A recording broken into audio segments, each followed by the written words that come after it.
अब आप देखिएगा ये चित्र, पहले ब्रह्मांड का देखो, इससे बात आपके समझ में आएगी। ये एक ब्रह्मांड अंड का लघु चित्र, ये एक एक अंड है, ये सारा अंड एलिप्टिकल टाइप में है सारा ब्रह्मांड। ऐसे ही ये लोक इनके हर एक के एलिप्टिकल टाइप में है। ये पृथ्वी भी पूरी राउंड नहीं है, वैसे गोल दिखा जरूर देते हैं।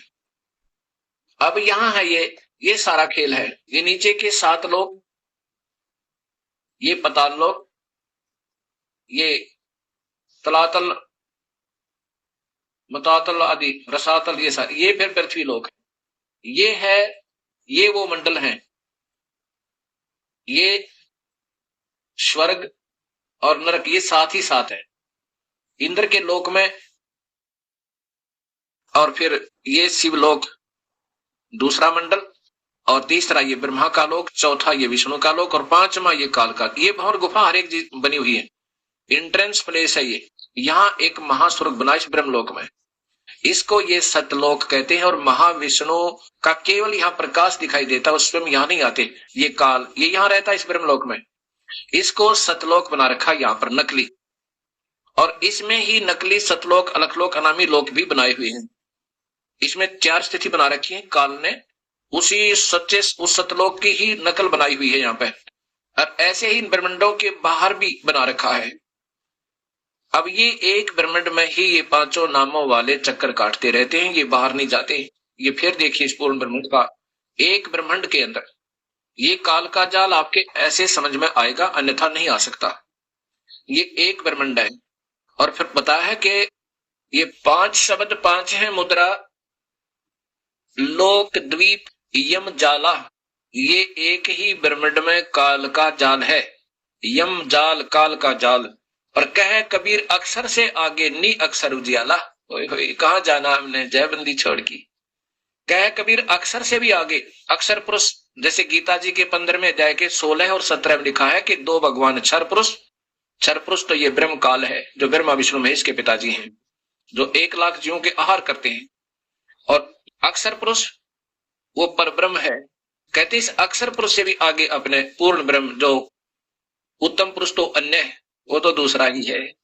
और वही तीनों लोकों में प्रवेश करके सबका धारण पोषण करता है, वो तो आगे है।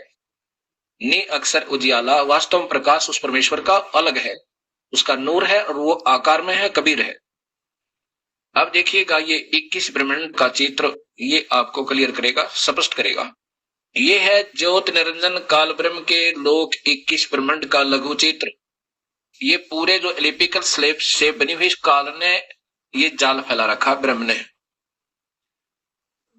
इसके 21 ब्रह्मांड हैं। इस काल ने 4 महाब्रह्मांड बना रखे हैं। एक महाब्रह्मांड में 5 ब्रह्मांड, जो अभी आपको चित्र दिखा था, जिसमें ब्रह्मा विष्णु महेश प्रभु है, विभागीय मंत्री हैं। ये 5 ब्रह्मांड का एक ग्रुप बना के और एक महाब्रह्मांड का शेप दे रखा। ये भी ऐसे रोक रखे अंडाकार में। तो ये यहाँ इस एक ही ब्रह्मांड में चक्कर लगाते रहते हैं इन 5 नामों वाले, और एक उन 3 जो वास्तविक मंत्रों से छोड़कर अन्य, और वो भी पूरे अधिकारी से नहीं मिलते तब तक। अब ये देखना, इसके बाहर भी काल ने एक जाल फैला रखा है। ये 20 ब्रह्मांड हो गए, और 21वें महाब्रह्मांड को, ये 21वां एक महाब्रह्मांड को स्वयं ही इसने अपना एक ब्रह्मांड रूप में रखा है। और यहां पर ये नकली लोक फिर बना रखा, नकली सतलोक, नकली अलखलोक, नकली अगमलोक, और नकली ही यानी कॉपी की हुई है ऊपर के लोकों की, सतलोक वाले जो ऊपर के हैं। अब काल कहता है ना कि मेरे को प्राप्त हंस, उनका फिर जन्म नहीं होता, उनको यहां पटक दे हटा कर कुछ दिन के लिए। लोमस ऋषि जैसे, मार्कंडेय ऋषि जैसे महापुरुषों ने को यहां रख देता है। उसके बाद यहां पर काफी वर्षों तक, काफी कई लाखों युगों तक ये यहाँ पर मौज मारते, केवल इस नीचे वाले नकली स्वर्ग में सतलोक बनाकर दर दिया। और फिर यहाँ 12 है, उन्हीं ऐसी पुण्यात्माओं में से 12 अपने सेलेक्ट कर देता है दूत, जिनकी पिछली कमाई अच्छी होती है, शब्द में थोड़ी बहुत शक्ति होती है, उनसे कुछ थोड़े बहुत लाभ उनके अनुयायियों को, अपनी कमाई उनकी कमाई से उनकी घटती रहती है, और उनको छोटे मोटी राहत मिल जाती है। और फिर उनको यहाँ से नीचे भेजता है गलत मार्गदर्शन करने के लिए। ये 12 गुरु यहाँ बनाकर भेजता है नीचे के ब्रह्मांडों में। और फिर इन 12 गुरुओं को भी सजा मिलती है, ये ऐसा जाल फैला रखा है काल ने। और ये तपस्या है काल की, जहां पर ये भून कर खाता है। यहाँ कोई नहीं जा सकता, यहाँ लॉक रखा है इसने बिल्कुल परमानेंट। इसको तो कबीर साहब का वो सच्चा नाम और साथ में सार नाम खोलेगा। अब आपको दिखाएंगे, ये पूरा देख लो फिर एक बार। अक्षर और नी अक्षर यानी पूर्ण परमात्मा के लोग। अब ये देखो संपूर्ण रहस्य जो कबीर परमात्मा ने और साथ में सभी वेदों में यही प्रमाण मिला। और उनके आंखों देखे संतों ने, गरीबदास जी ने, धर्मदास जी ने यही बताया। और इस दास ने भी उनकी कृपा से ये उपलब्धि हुई। यहां देखो, ये है वो 21 ब्रह्मांड काल के, और एक है ये महाब्रह्मांड, ये टिकारी सी दिख है। इसमें 5 है वो ब्रह्मांड जिसमें वो 5 मंडल बना रखे हैं और ब्रह्मा विष्णु महेश को प्रभु बना रखा है। अब ये है काल का पूरा जाल, आप देख रहे हो। ये नकली लोक, ये 12 अचिंत भक्तों का लोक, और ये अब ये अक्षर पुरुष, ये अक्षर से आगे नहीं अक्षर उजियाला। ये आप देखो, ये तो ज्योत स्वरूपी निरंजन काल के 21 ब्रह्मांड काल अर्थात काल का लोक। ये फिर कुल मिलाकर भी सारा लोक ही कहलाता है, काल का लोक है सारा। और ये है पर ब्रह्म के 7 संख ब्रह्मांड, अक्षर पुरुष के 7 संख ब्रह्मांड। ये केवल गिनती के हैं, ये देखना। ये अक्षर पुरुष, ये परब्रह्म के 7 संख ब्रह्मांड है। ये जो ऐसे गोल में ये दिखाई दे रहे हैं आपको, ये वाले। और ये इससे बाहर है ये पूर्ण परमात्मा सतपुरुष कबीर साहब के असंख्य ब्रह्मांड।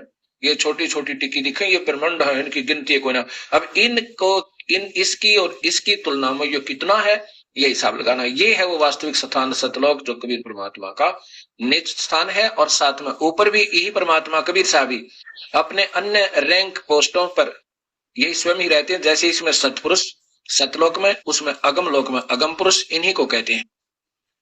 और अलख लोक में अलख पुरुष, अगम लोक में अगम पुरुष, अनामी में यही अनामी पुरुष नाम तक कबीर परमात्मा ही विद्यमान है। ये फिर देखिए पूरा का पूरा चित्र।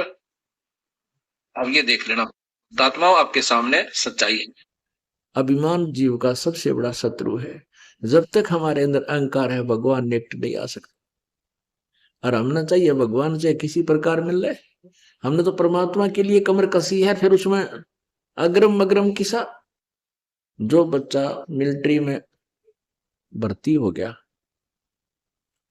और वहां जाकर वो सारी रिहर्सल करवाते हैं उससे, सारे ऐसे ऐसे कोनियों के बल भी चलवाते हैं, रस्सों पर भी कुदवाते हैं, ऐसे पकड़ कर भी ऊपर, यानी सारी प्रैक्टिस कराते हैं ताकि मार ना खाओ बालक। कभी आमना सामना होगा जो शत्रु थे, जो हर दाव लगा ले, सब तरह ट्रेंड हो। तो दास भी आपको यहाँ ट्रेंड करना चाहता है कि जब काल के साथ आपका आमना सामना होगा, यानी यहां से हम जब चलेंगे तो आप मार ना खा जाओ। अब जब फौज में भर्ती होए गया तो फिर नखरे किसे भाई, सारी क्रिया करनी पड़ेगी, वहां अपनी ना चले। तो ऐसे यहां भी आपने प्रवेश पाए लिया तो हमने हर तरह से अपने आप को ढालना पड़ेगा जो परमात्मा के नियम है। तभी हम सही सिपाही होंगे, तभी हम सही भक्त होंगे। तो पुण्यात्मा 5वीं यज्ञ है ज्ञान की। अब ये ज्ञान यज्ञ जो आपका चल रहा है, सत्संग रह रहे कर सुनाया जाता है, इसका बहुत पुण्य आपको मिलता है। और हमारा कोई सिर में दर्द नहीं, 4-4 घंटे 5-5 घंटे सत्संग करूं दिन में, और फिर आप जी से साथ साथ आपसे मिलता हूं, कुशल मंगल पूछता हूं। तो आपको यहाँ बुलाने का उद्देश्य है कि डॉक्टर को पता होता है कि ये रोग कटेगा कैसे मरीज का, तो वो हर ट्रीटमेंट समय पर देता रहता है, तभी वो स्वस्थ कर देता है। तो ये ज्ञान यज्ञ है। तो कहते हैं तुलसी पिछले पाप से हरि चर्चा ना बावे, अच्छी नहीं लगे, और जैसे जबर के बेगते भूख विदा हो जाए। कुछ ऐसे पाप हैं जो सत्संग के श्रवण करते हैं या शारीरिक सेवा करने से ही समाप्त होते हैं, उनका और कोई विकल्प नहीं। तो फिर क्या होगा कि कुछ दिनों के बाद आपने इतनी भूख लगेगी, आप डटे नहीं डटो। वही व्यक्ति जो पहले 1/2 घंटा भी नहीं सुन सका था माल्य की वाणी को, अब उन्होंने सोचा 2 घंटे के बाद भी आगे और के बतावेंगे गुरुजी, कौन सी कथा सुनावेंगे। तो ये भूख लगी, आप स्वस्थ, आपकी आत्मा स्वस्थ होगी। और आपके मन में मान ले कभी भी साल में 2 वर्ष में ये आने लगा कि ये कथा तो मैंने सुन रखी है, गुरुजी ने फिर वही सुना दी, तो समझो आप फिर अस्वस्थ हो गए, आपके ऊपर कोई कर्म की मार ज्यादा होगी। अब जैसे सुबह रोटी खाई थी आपने, रोटी वही है, सब्जी फिर बदल हो सकता है थोड़ा बहुत, और सुबह भूख लगी और शाम को फिर वही रोटी। अगर आपने ये लगा कि ये रोटी तो खाई नहीं थी सुबह, यानी अरुचि होगी आपकी, तो समझो आप फिर बीमार हो रही है, आपके कहे तो बदहजमी होगी या कोई बुखार घेरने वाला है। तो उसका ट्रीटमेंट क्या है? सुनिए, गुरु जी पिछली बार भी ऐसा सुनाया था, अरे 100 बार सुन ले, सुबह रोटी खाई भूख लगी, शाम ने फिर भूख लगी है तो आप समझ तो नहीं, तो आपकी आत्मा पर फिर कोई जबरदस्त दबाव आ गया। उसका ट्रीटमेंट क्या है, उसका विकल्प क्या है कि ना चाहते भी सत्संग को सुनता ही रहना चाहिए, फिर 1 आध घंटे के बाद देखना आपकी कैसे रुचि बढ़ती है, क्योंकि ये साथ में मेडिसिन का काम। तो आइए अब देखते हैं कबीर साहिब जी का ज्ञान कबीर सागर के सरलार्थ से पवित्र मुसलमान धर्म का संक्षिप्त परिचय। पहले दिन दिल्ली के सम्राट सिकंदर लोदी का असाध्य जलन का रोग समाप्त कबीर जी ने आशीर्वाद से समाप्त किया था तथा सिकंदर लोदी राजा ने क्रोधवश स्वामी रामानंद जी की गर्दन को काट दिया था। परमात्मा कबीर जी ने जीवित किया था। उस समय शेख तकी पीर साथ नहीं था। अगले दिन पूज्य कबीर परमेश्वर जी राज दरबार में पहुंचे। काशी नरेश वीर सिंह बघेल तथा दिल्ली के बादशाह सिकंदर लोदी ने दंडवत प्रणाम यानी जमीन पर लंबा लेटकर दंडवत प्रणाम किया तथा कबीर प्रभु जी को आसन पर बैठाया तथा स्वयं नीचे जमीन पर बिछे गलीचे पर विराजमान हो गए। बादशाह सिकंदर ने प्रार्थना की कि हे परवरदिगार, मेरा रोग न तो हिंदू संतों से शांत हुआ तथा न ही मुसलमान पीरों, काजी तथा मुल्लाओं से। क्या कारण था? दीन दयाल आपके आशीर्वाद मात्र से ही मेरा जानलेवा रोग छूमंतर हो गया।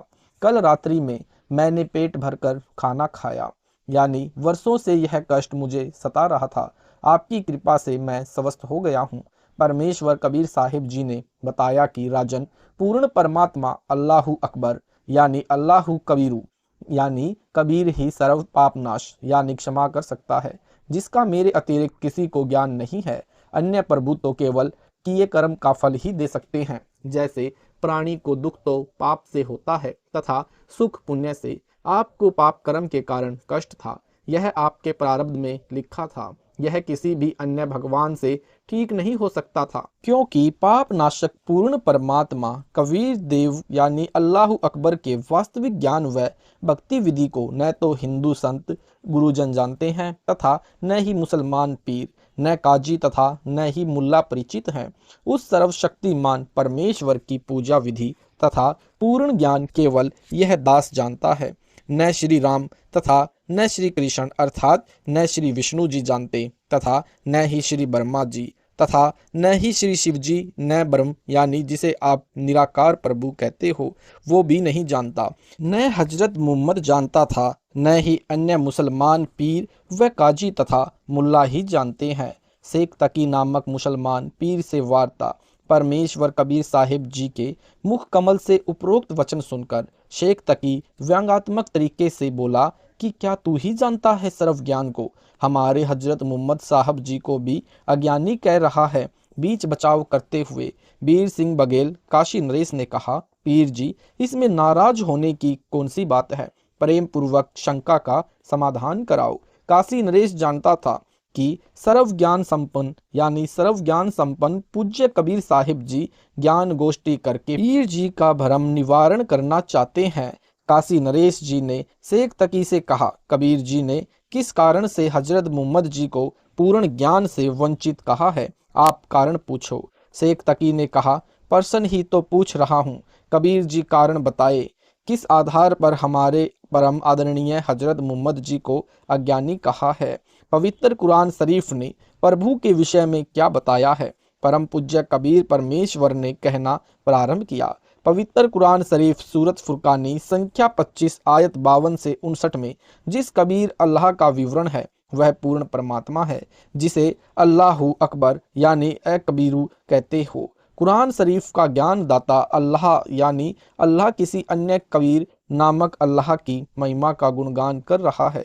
आयत संख्या 52 से 58 तथा 59 में हजरत मोहम्मद जी को कुरान शरीफ के ज्ञान दाता प्रभु ने कहा कि हे नबी मोहम्मद, जो कबीर नामक अल्लाह है उसने सर्व ब्रह्मांडों की रचना की है।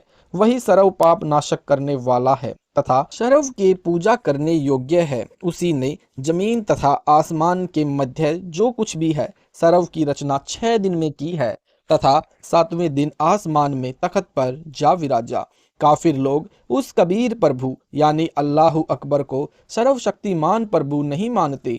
आप उनकी बातों में मत आना, उनका कहा मत मानना। मेरे द्वारा दिए कुरान शरीफ की दलीलों पर विश्वास रखना तथा अहिंसा के साथ कबीर अल्लाह के लिए संघर्ष करना, लड़ाई नहीं करना। यानी सूरत फुरकानी आयत 52। उस परमात्मा कबीर की भक्ति विधि तथा उसके विषय में पूर्ण ज्ञान मुझे नहीं है।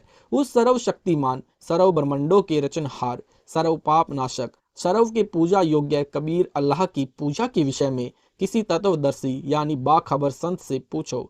कबीर परमेश्वर ने कहा, शेख तकी जी, आपके अल्लाह को ही ज्ञान नहीं है तो आपके हजरत मोहम्मद साहिब जी को कैसे पूर्ण ज्ञान हो सकता है। तथा अन्य काजी मुल्ला तथा पीर भी सत्य साधना तथा तत्व ज्ञान से वंचित हैं, जिस कारण से साधक के कष्ट का निवारण नहीं होता। अन्य साधना जैसे 5 समय नमाज बंग आदि देने से मोक्ष तथा कष्ट निवारण नहीं होता। जन्म मृत्यु तथा स्वर्ग नरक तथा अन्य प्राणियों के शरीरों में भी किए कर्म के आधार से कष्ट भोगना पड़ता है। उपरोक्त वार्ता सुनकर शेख तकी ने तुरंत कुरान शरीफ को खोला तथा सूरत फुरकानी संख्या 25 आयत 52 से 59 को पढ़ा, जिसमें उपरोक्त विवरण सही था। वास्तविकता को आंखों देखकर भी मानहानि के भय से कहा कि ऐसा कहीं नहीं लिखा है, यह काफिर झूठ बोल रहा है। उस समय शिक्षा का अभाव था। मुसलमान समाज अरबी भाषा से परिचित नहीं था। कुरान शरीफ अरबी भाषा में लिखी थी। बादशाह सिकंदर को भी शंका हो गई कि परमेश्वर कबीर जी यानी कबीर साहिब जी भले ही शक्ति युक्त हैं, परंतु अशिक्षित होने के कारण कुरान शरीफ के विषय में नहीं जान सकते। शेख तकी ने जले भुने वचन बोले, क्या तू ही है वह बाखबर? फिर बता दे वह अल्लाह अकबर कैसा है? यदि परमात्मा को साकार कहता है तो कौन है, कहाँ रहता है? परमेश्वर कबीर जी ने कहा, वह कबीर अल्लाह जिसे आप अल्लाह अकबर कहते हो मैं ही हूँ। मैं ऊपर सतलोक में रहता हूँ। मैंने ही सर्व ब्रह्मंडों की रचना की है। मैं हजरत मोहम्मद जी को भी जिंदा संत का रूप धारण करके मिला था तथा उस प्यारी आत्मा को सतलोक दिखाकर वापिस छोड़ा था। हजरत मोहम्मद से कहा था कि आप अब मेरी महिमा सर्व अनुयायियों को सुनाओ, परंतु जिब्राइल फरिश्ते के भय के कारण तत्व ज्ञान का प्रचार नहीं किया तथा न मेरी बातों पर विश्वास किया, क्योंकि उससे पूर्व जिब्राइल देवता हजरत मोहम्मद जी को पितरलोक में घुमा लाया था, जहां पर हजरत मोहम्मद जी ने अपने पूर्वज बाबा आदम को देखा, जो दाईं ओर मुंह करके हंस रहा था तथा बाईं ओर मुख करके रो रहा था। हजरत जिब्राइल से हजरत मोहम्मद जी ने पूछा कि यह व्यक्ति कौन है जो एक बार हंस रहा है, एक बार रो रहा है। जिब्राइल ने बताया, यह बाबा आदम है। दाईं ओर स्वर्ग में इनकी पुण्यकर्मी संतान है तथा बाईं ओर नरक में बुरी संतान कष्ट उठा रही है। इसलिए जब नेक संतान को स्वर्ग में सुखी देखता है तो हंसता है, जब बाईं ओर बुरी संगत को महाकष्ट से नरक में पीड़ित देखता है तो बुरी तरह रोता है। इसी लोक में अन्य स्थान पर हजरत मूसा तथा हजरत ईसा जी आदि को भी देखा। वहां पर नबियों की मंडली देखी। उनसे हजरत मोहम्मद जी को यानी हजरत मोहम्मद जी की वार्ता हुई। इस कारण से हजरत मोहम्मद काल के जाल को न समझकर उसी स्थान को वास्तविक ठिकाना मान चुका था, क्योंकि वहां पितरलोक में पवित्र ईसाई तथा पवित्र मुसलमान धर्म के पूज्य बाबा आदम भी थे तथा अन्य नबी भी विराजमान थे। मांस मदिरा निषेध का उपदेश हजरत मोहम्मद जी जिस साधना को करता था वही साधना अन्य मुसलमान समाज भी कर रहा है। वर्तमान में सर्व मुसलमान श्रद्धालु मांस भी खा रहे हैं, परंतु नबी मोहम्मद जी ने कभी मांस नहीं खाया तथा न ही उनके सीधे अनुयायियों ने मांस खाया। केवल रोजा व बंग तथा नमाज किया करते थे। गाय आदि को बिस्मिल नहीं करते थे, यानी उनकी हत्या नहीं करते थे। नबी मोहम्मद नमस्कार है, राम रसूल कहाया, 1,80,000 सौगंध जिन नहीं कर्द चलाया। अरस कुरस पर अल्लाह तख्त है, खालिक बिन नहीं खाली। वे पैगंबर पाक पुरुष थे, साहिब के अब्दाली। भावार्थ, नबी मोहम्मद तो आदरणीय है, जो प्रभु के अवतार कहलाए हैं। कसम है 1,80,000 को जो उनके अनुयायी थे, उन्होंने भी कभी बकरे, मुर्गे तथा गाय आदि पर करद नहीं चलाया, अर्थात जीव हिंसा नहीं की तथा मांस भक्षण नहीं किया। वे हजरत मोहम्मद, हजरत मूसा, हजरत ईसा आदि पैगंबर तो पवित्र व्यक्ति थे तथा ब्रह्म यानी ज्योति निरंजन या काल के कृपा पात्र थे, परंतु जो आसमान के अंतिम छोर यानी सतलोक में पूर्ण परमात्मा अल्लाहु अकबर अर्थात कबीर साहिब, अल्लाह कबीर, उस सृष्टि के मालिक की नजर से कोई नहीं बचा। मारी गऊ सबद के तीर, ऐसे थे मोहम्मद पीर। शब्दे फिर जिवाई, हंसा राख्या मांस नहीं बाख्या, ऐसे पीर मोहम्मद बाई। भावार्थ, एक समय नबी मोहम्मद ने एक गाय को शब्द से मारकर सरव के सामने जीवित कर दिया था। उन्होंने गाय का मांस नहीं खाया। अब मुसलमान समाज वास्तविकता से परिचित नहीं है। जिस दिन गाय जीवित की थी, उस दिन की याद बनाए रखने के लिए गऊ मार देते हो। आप जीवित नहीं कर सकते तो मारने के भी अधिकारी नहीं हो। आप मांस को प्रसाद रूप जानकर खाते तथा खिलाते हो। आप स्वयं भी पाप के भागी बनते हो तथा अनुयायियों को भी गुमराह कर रहे हो। आप दोजख यानी नरक के पात्र बन रहे हो। उपरोक्त अमृतवाणी में पूज्य कबीर परमेश्वर ने समझाया कि जो व्यक्ति मांस खाते हैं, शराब पीते हैं, सत्संग सुनकर भी बुराई नहीं त्यागते, उपदेश प्राप्त नहीं करते, उन्हें तो साक्षात राक्षस जानो। अनजानों में गलती न जाने किससे हो जाए। यदि वह बुराई करने वाला व्यक्ति सत्संग विचार सुनकर बुराई त्याग कर भगवान की भक्ति करने लग जाता है, वह तो नेक आत्मा है। वह चाहे किसी जाति व धर्म का हो। जो मांस आहार तथा मदिरा पान त्याग कर प्रभु भक्ति नहीं करता, वह तो ढेढ़ यानी नीच व्यक्ति है, चाहे किसी जाति या धर्म का हो। भावार्थ है कि उच्च कर्म यानी उच्च कर्म करने वाला उच्च है तथा नीच कर्म करने वाला नीच है। जाति या धर्म विशेष में जन्म मात्र से उच्च नीच नहीं होता। जिन साधकों ने उपदेश ले रखा है, उन्हें उपरोक्त प्रकार के बुराई करने वालों के पास नहीं बैठना चाहिए, जिससे आपकी भक्ति में बाधा पड़ेगी। जो व्यक्ति मांस भक्षण करते हैं, शराब पीते हैं, जो स्त्री वेश्यावृत्ति करते हैं तथा जो व्यक्ति उससे व्यवसाय करवाकर वेश्या से धन प्राप्त करते हैं, जुआ खेलते हैं तथा चोरी करते हैं, समझाने से भी नहीं मानते, वह तो महापाप के भागी हैं तथा घोर नरक में गिरेंगे। यानी साखी नंबर 5 से। मांस चाहे गाय, हिरनी तथा मुर्गी आदि किसी प्राणी का है। जो व्यक्ति मांस खाते हैं वे नरक के भागी हैं। जो व्यक्ति अनजाने में मांस खाते हैं, यानी जैसे आप किसी रिश्तेदारी में गए, आपको पता नहीं लगा कि सब्जी है या मांस, आपने खा लिया तो आपको दोष नहीं, परंतु आगे से अति सावधानी रखना यानी सावधान रहना। जो व्यक्ति आंखों देखकर भी खा जाते हैं, वे दोषी हैं। यह मांस तो कुत्ते का आहार है, मनुष्य शरीरधारी के लिए वर्जित है। जो गुरुजन मांस भक्षण करते हैं तथा शराब पीते हैं, उनसे नाम दीक्षा प्राप्त करने वाले भी मुक्ति नहीं होती, अपितु महानरक के भागी होंगे। जो व्यक्ति जीव हिंसा करते हैं, यानी चाहे गाय, सुअर, बकरी, मुर्गी, मनुष्य आदि किसी भी प्राणी को मारते हैं, वे महापापी हैं। यानी भले ही जिन्होंने पूर्ण संत से पूर्ण परमात्मा का उपदेश भी प्राप्त है, वे कभी मुक्ति प्राप्त नहीं कर सकते। जरा सा भी मांस खाकर भक्ति करता है, चाहे करोड़ गाय दान भी करता है, उस साधक की साधना भी व्यर्थ है। मांस आहारी व्यक्ति चाहे काशी में क्रोध से गर्दन छेदन से भी करवा ले, वह नरक ही जाएगा। यानी काशी बनारस के हिंदुओं के स्वार्थी गुरुओं ने भक्त समाज में भ्रम फैला रखा था कि जो काशी में मरता है वह स्वर्ग जाता है। अधिक भीड़ होने लगी, तब एक और घातक योजना बनाई। उसके तहत कहा कि जो सिगर स्वर्ग में जाना चाहता है, उसके लिए गंगा पर 1 करोड़ भगवान का भेजा जाता है। उससे गर्दन कटवाने वाले के लिए स्वर्ग के कपाट खुले रहते हैं। उन स्वार्थी गुरुजनों ने मनुष्य हत्या के लिए एक हत्या यानी एक हत्था खोल दिया। श्रद्धालु भक्तों ने आत्म कल्याण के लिए वहां गर्दन कटवाना भी स्वीकार कर लिया, परंतु ज्ञानहीन गुरुओं के द्वारा बताई साधना से भी कोई लाभ नहीं होता। इसलिए कहा है कि मांस खाने वाला चाहे कितना भी भक्ति तथा पुण्य व दान तथा बलिदान करे, उसका कोई लाभ नहीं है। कबीर यानी बकरी जो आपने मार डाली, वह तो घास फूस पत्ते आदि खाकर पेट भर रही थी। इस काल लोक में ऐसे शाकाहारी पशु की भी हत्या हो गई तो जो बकरी का मांस खाते हैं उनका तो अधिक बुरा हाल होगा।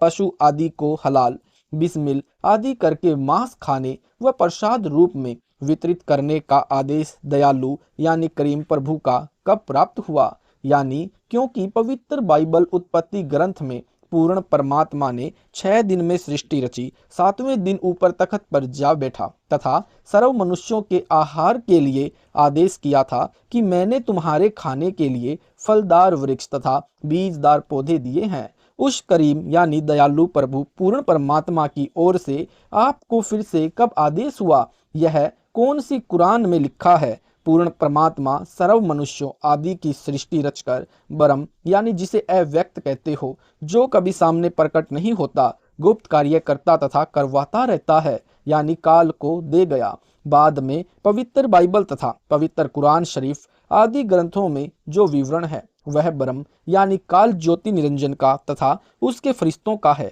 या भूत प्रेतों का है। करीम अर्थात पूर्ण ब्रह्म दयालु अल्लाह कबीरू का नहीं है। उस पूर्ण ब्रह्म के आदेश की अवहेलना किसी भी फरिश्ते व ब्रह्म आदि के कहने से करने की सजा भोगनी पड़ेगी। एक समय एक व्यक्ति की दोस्ती एक पुलिस वाले थानेदार से हो गई। उस व्यक्ति ने अपने दोस्त थानेदार से कहा कि मेरा पड़ोसी मुझे बहुत परेशान करता है। थानेदार ने कहा कि मार लट, मैं आप निपट लूंगा। थानेदार दोस्त की आज्ञा का पालन करके उस व्यक्ति ने अपने पड़ोसी को लठ मारा। सिर में चोट लगने के कारण पड़ोसी की मृत्यु हो गई। उसी क्षेत्र का अधिकारी होने के कारण वह थाना प्रभारी अपने दोस्त को पकड़ कर लाया, कैद में डाल दिया तथा उस व्यक्ति को मृत्यु दंड मिला। उसका दोस्त थानेदार कुछ मदद नहीं कर सका, क्योंकि राजा का संविधान है कि यदि कोई किसी की हत्या करेगा तो उसे मृत्यु दंड प्राप्त होगा। उस नादान व्यक्ति ने अपने मित्र दरोगा की आज्ञा मानकर राजा का संविधान भंग कर दिया, जिससे जीवन से हाथ धो बैठा। ठीक इसी प्रकार पूर्ण परमात्मा की आज्ञा की अवहेलना करने वाला पाप का भागी होगा, क्योंकि कुरान शरीफ का सारा ज्ञान ब्रह्म यानी ज्योति निरंजन का दिया हुआ है। इसमें उसी का आदेश है तथा पवित्र बाइबल में केवल उत्पत्ति ग्रंथ के प्रारंभ में पूर्ण प्रभु का आदेश है। पवित्र बाइबल में हजरत आदम तथा उसकी पत्नी हव्वा को उस पूर्ण परमात्मा ने बनाया। बाबा आदम की वंशज संतान हजरत इज़राइल, राजा दाऊद, हजरत मूसा, हजरत ईसा तथा हजरत मोहम्मद आदि को माना है। पूर्ण परमात्मा तो 6 दिन में सृष्टि रचकर तख्त पर विराजमान हो गया। बाद का सर्व कतेबों यानी कुरान शरीफ आदि का ज्ञान ब्रह्म यानी ज्योति निरंजन का प्रदान किया हुआ है। पवित्र कुरान का ज्ञान दाता स्वयं कहता है कि पूर्ण परमात्मा जिसे करीम अल्लाह अकबर कहा जाता है, उसका नाम कबीर है, वही पूजा के योग्य है। उसके तत्व ज्ञान व भक्ति विधि को किसी बाखबर संत से पूछो, यानी तत्वदर्शी संत से पता करो। इससे सिद्ध है कि जो ज्ञान कुरान शरीफ आदि का है वह पूर्ण प्रभु का नहीं है। जब काजी के पुत्र की मृत्यु हो जाती है तो काजी को कितना कष्ट होता है। पूर्ण ब्रह्म यानी अल्लाह कबीर सर्व का पिता है। उसके प्राणियों को मारने वाले से अल्लाह खुश नहीं होता। दर्द सर्व को एक जैसा ही होता है। यदि बकरे आदि का गला काट कर यानी हलाल करके उसे स्वर्ग भेज देते हो तो काजी तथा मुल्ला अपना गला छेदन करके यानी हलाल करके स्वर्ग प्राप्ति क्यों नहीं करते। जिस समय बकरी को मुल्ला मारता है तो वह बेजुबान प्राणी आंखों में आंसू भरकर मियाँ मियाँ करके समझाना चाहता है कि हे मुल्ला, मुझे मार कर पाप का भागी मत बन। जब परमेश्वर के न्याय अनुसार लेखा किया जाएगा उस समय तुझे बहुत संकट का सामना करना पड़ेगा। जबरदस्ती यानी बलात् निर्दयता से बकरी आदि प्राणी को मारते हो, कहते हो हलाल कर रहे हैं। इस दोगली नीति का आपको महाकष्ट भोगना होगा। काजी तथा मुल्ला वह कोई भी जीव हिंसा करने वाला पूर्ण प्रभु के कानून का उल्लंघन कर रहा है, जिस कारण वहां धर्मराज के दरबार में खड़ा खड़ा पिटेगा। यदि हलाल ही करने का शौक है तो काम, क्रोध, मोह, अहंकार, लोभ आदि को करो। 5 समय नमाज भी पढ़ते हो, वह रोजों के समय रोजे यानी व्रत भी रखते हो। शाम को गाय, बकरी, मुर्गी आदि को मार कर मांस खाते हो। एक समय तो यानी एक तरफ तो परमात्मा की स्तुति करते हो दूसरी ओर उसी के प्राणियों की हत्या करके पाप करते हो, ऐसे प्रभु कैसे खुश होगा? अर्थात आप स्वयं भी पाप के भागी हो रहे हो तथा अनुयायियों को भी गुमराह करने के दोषी होकर नरक में गिरोगे। कबीर परमेश्वर कह रहे हैं कि हे काजी, मुल्लाओं, आप पीर यानी गुरु भी कहलाते हो। पीर तो वह होता है जो दूसरे के दुख को समझे, उसे संकट में गिरने से बचाए, किसी को नष्ट यानी किसी को कष्ट न पहुंचाए, जो दूसरे के दुख में दुखी न होता हो, वह तो काफिर यानी नीच, बेपीर यानी निर्दयी है। वह पीर यानी गुरु के योग्य नहीं है। उत्तम खाना नमकीन खिचड़ी है, उसे खाओ। दूसरे का गला काटने वाले को उसका बदला लेना पड़ता है। यह जानकर समझदार व्यक्ति प्रतिफल में अपना गला नहीं कटाता। दोनों ही धर्मों के मार्गदर्शक निर्दयी हो चुके हैं। हिंदुओं के गुरु कहते हैं कि हम तो एक झटके से बकरा आदि का गला छेदन करते हैं, जिससे प्राणी से कष्ट नहीं होता, इसलिए हम दोषी नहीं हैं। तथा मुसलमान धर्म के मार्गदर्शक कहते हैं कि हम धीरे धीरे हलाल करते हैं, जिस कारण हम दोषी नहीं। परमात्मा कबीर साहिब जी ने कहा, यदि आपका तथा आपके परिवार के सदस्य का गला किसी भी विधि से काटा जाए तो आपको कैसा लगेगा? बात करते हैं पुण्य की, करते हैं घोर अधर्म, दोनों नरक में पड़ही, कुछ तो करो शर्म। सत साहिब जी, अगर आपको वीडियो अच्छा लगा तो वीडियो को लाइक करें, शेयर करें, कमेंट करें। ऐसे ही वीडियो देखने के लिए हमारे चैनल को सब्सक्राइब जरूर करें। सत साहिब जी, मिलते हैं अगली वीडियो में।